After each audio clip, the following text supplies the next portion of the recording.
Hey everyone, Corvus here. Welcome to this video in which I will show you some of my recent purchases to complete my Nighthaunts collection.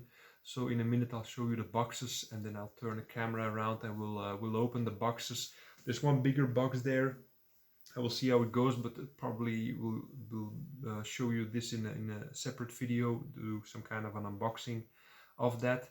But before we continue, I would like to point you to the video description where you will be able to find links to all of these boxes that I will show you, where you can buy these boxes at a great discount. This is all at the Element Games website site, so there's around 15% discount, 15% off retail price, and also you can use the code GER959 during checkout for double store credit, which is basically a discount which you can use on your next purchase. So without further ado, let's start. I've got the stuff here in the box, so I'll have to move a bit downwards. So first of all, this is, I think, one of the first modern Nighthounds figures. This is the Keldrick. And what I also like, this is really from the beginning when GW started. They were moving away from the fine cast and moving into these really high quality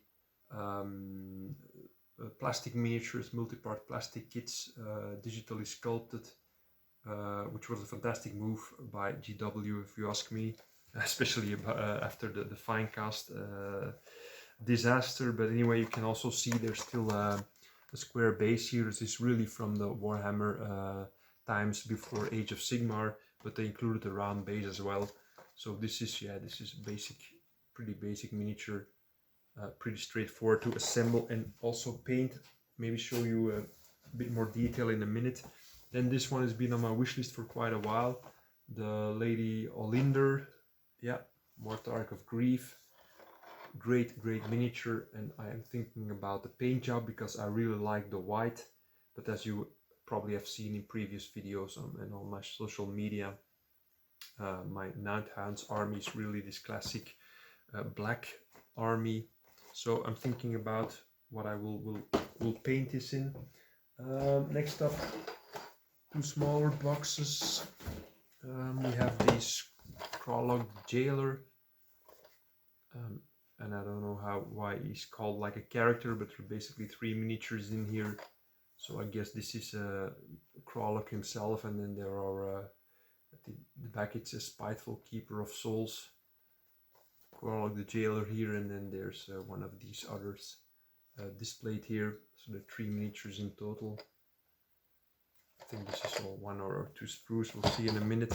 Then another box, similar size, is the Keldrick Knight of Shrouds, pretty typical Nighthounds figure here again, and I especially like how they did it on the box art, that is this turquoise on the inside, and also this cloak is a bit of more of a reddish black. What next?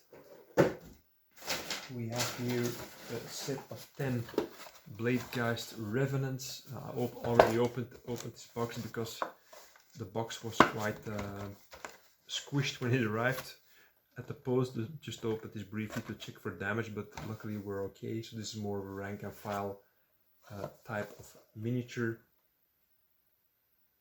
So these will look great when I put them together in a group.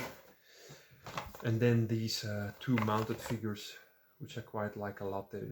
These horses, they remind me a lot of the horses of the Black Coach. Will probably paint them up in a similar fashion. So, and then last but not least, the bigger box that I mentioned is this Storm Strike set, which I basically don't really know what the purpose is of this. I think it's some kind of very small starter set or introduction set. It has an introduction booklet here.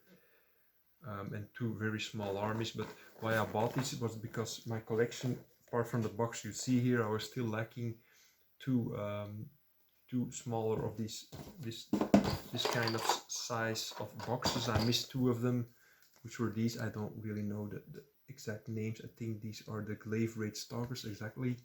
These are also in the Soul War set, but these are different sculpts.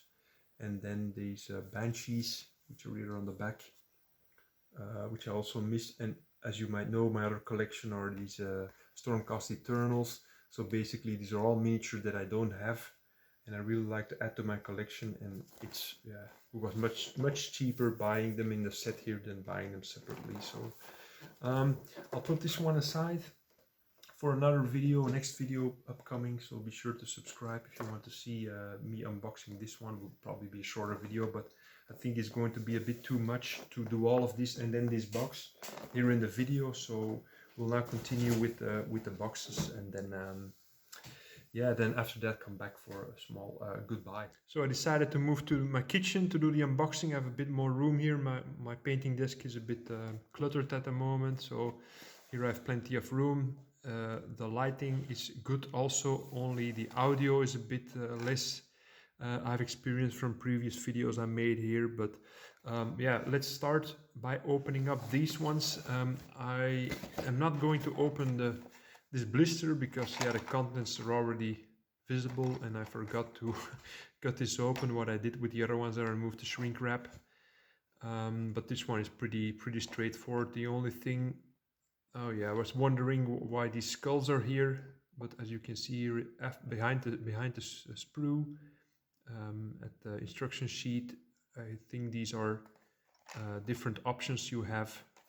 I mean, this one, for example, I think this is the middle one, so you can choose the head that goes on there. I think that's optional. So yeah, really looking forward to assembling this one. Fun little guide to paint and assemble, most probably. So let's start with these more rank and file miniatures. I think these are similar to the ones, maybe they're all, I forgot, the Revenants, they're also called that way in the Soul Wars box, but not sure. But I guess they're similar in size and layout. So there are 2 sprues here, and of course the booklet. Let's see, and maybe I think there are only, I don't know if all 10 of them are unique. 5. I don't think there are 10 unique guys or not. We'll see on the sprues in a minute, but pretty straightforward instructions here. And then the bases, of course, and let's see these 2 sprues, are they identical? I don't know, they're not identical, because this one has these with this fencing here on this, and I don't see it on the other sprue. So chances are that indeed these are 10 unique figures. Let's take a look at the box art. This is the guy I mentioned with the fencing on there, and it's not. No, I think all of them are unique, which is pretty cool. So yeah, pretty straightforward sprues, and always like the little details they add to put on the bases. In fact, it's just part of the sculpt. So pretty well done again by GW. Let's see what we have. This character, Keldrick, Knight of Shrouds. Let's open this up. And this is, once again, I don't really like this kind of packaging. I'm more like the blisters, because there's just, in my opinion, way too much packaging material going into these. I mean, this amount of plastic. And I think this sprue, it's the same kind of sprue they put in this one.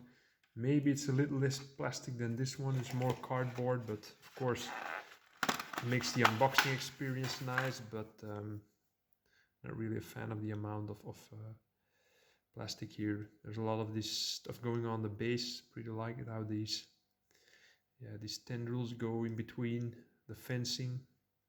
And also, the detailing around the chainmail is again very crisp. Here also the detailing around the sword. The helmet looks very nice. And the base is there below the sprue. Just put this together like this and package it after I done filming the video. And then these guys, these are just loose sprues. But of course it looks nice that these boxes are somewhat similar in size, and it's probably the reason they put the smaller sprues in the plastic blister inside these boxes. take a look to the manual first. These optional heads as well, I think so. This one has 3, this one has 2 optional heads. And this one also seems to have some options here on the base. Oh, that looks nice. This looks nice. These options on the base, I like it. And the rules, of course.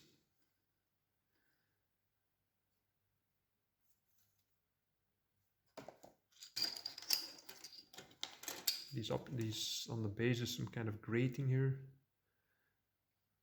Looks good. This one has also been in the something similar is also in the Soul Wars set. Now I see these keys. Pretty nice detail. Okay, what's next? These Dreadblade arrows. 2 of them, so I think maybe 1 or 2 sprues, not sure. And these are the easy to build ones. So they will snap together, but that does not mean that the detail is reduced. This is just the same level of detail. So there's 1 sprue with some rather big parts. So each horse goes into half. It's similar as with a black coach. 2 very nicely detailed bases. These look awesome. The only drawback is that they're not really in line with the rest of my army, so I don't know if I will put some sand on here or something, but I'll probably just use the same color scheme.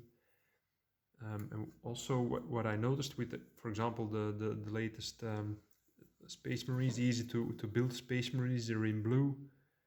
I've seen this in the past, but I've never seen these easy to build Nighthaunts, but apparently these are also in this turquoise color, which is pretty cool, I think. Really looking forward to painting these horses again, because that was really a part of the black coach that I really liked. And then last one we want to open is the Lady Olynder. Really looking forward to assembling and painting. This is going to be the most challenging figure of them all, I think. And like I said previously, just still wondering about the color scheme, what I will do it. Maybe I can do it in the white, like it's here. That will really make it stand out of my army, but in the end I would like to have some consistency also. So these are 1 sprue that goes into half, so basically 3 of this size of sprue. So this is again the kind of miniature that it's going to be very difficult to transport if you're moving this rather often, to put in a case. This is really the kind of miniature to keep at home when your friends come and war game. Very intricately detailed here, very fine details. Very flimsy also, so it's really going to be very difficult to transport this if you have to. So these are the ghosts that go on the side, I think. So as you can see, this is all very flimsy. The coat here on the back, for example. So yeah, this concludes the unboxing part of the video. Like I said, there's a lot of stuff here. Probably going to assemble all of it in one go and then see what I can do painting wise. I'll probably just keep them in batches like they are in the box. I mean, especially sets like this one, really something really miniature that you have to paint in one go. I think really focus on the project to keep the quality there. I mean, this is a great sculpt. This is not the rank and file kind of painting you would do as with the Revenants, but really looking forward to this. So these were all the boxes we had here on the desk. Just briefly unboxing them and showing you the sprues. So again, if you would like to buy this miniature or any other miniature, you can follow the links in the video description. That's all for this video. I hope you liked it. I'll see you in the next one. Bye.